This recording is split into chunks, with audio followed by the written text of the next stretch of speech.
আসসালামু আলাইকুম। আজকে আমরা দেখব ফেসবুক প্রোফাইল ইউজার নেম কিভাবে অপটিমাইজ করতে হয়।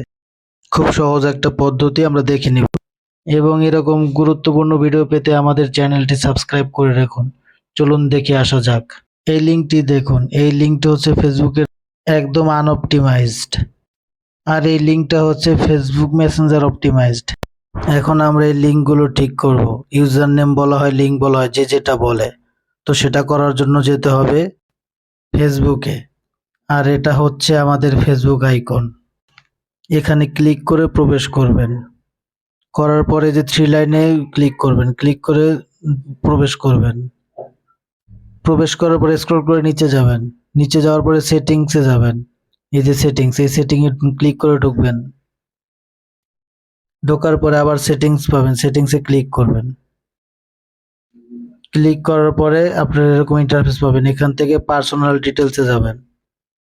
যাওয়ার পরে যে আপনার প্রোফাইল নেম আসবে, এখানে ক্লিক করার পরে যে আপনার প্রোফাইলের মেইন নেমটা পাবেন। নামার পরে যে ইউজার নেমে ক্লিক করবেন। এইখানে আসার পরে এই যে এই জায়গাটা দেখছেন, এই লিঙ্কটা আমরা এখন ঠিক করব।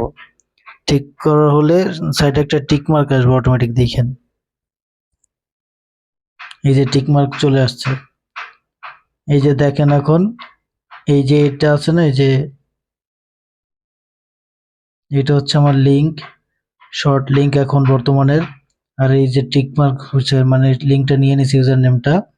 এই যে ডানে ক্লিক করব, নিচে থাকা ডানে ক্লিক করলে আমাদের লিঙ্কটা শর্টেন হয়ে গেল। প্রোফাইলের থ্রি ডটে ক্লিক করে স্ক্রল করে একটু নিচে যাব। নিচে গেলে এই যে আমার লিঙ্কটা দেখতে পাচ্ছেন, এই যে শর্ট লিঙ্কটা, যেটা এখন অপটিমাইজ হয়ে গেল এবং সার্চ রেজাল্ট অনেক ভালো হবে। যদি আমার এই রাব্বি ভাই .7 লিখে সার্চ দেয় কেউ, তাইলে আমাকেই পাবে। ঠিক আছে, তো এরকম আরো সাবস্ক্রাইব করে রাখুন।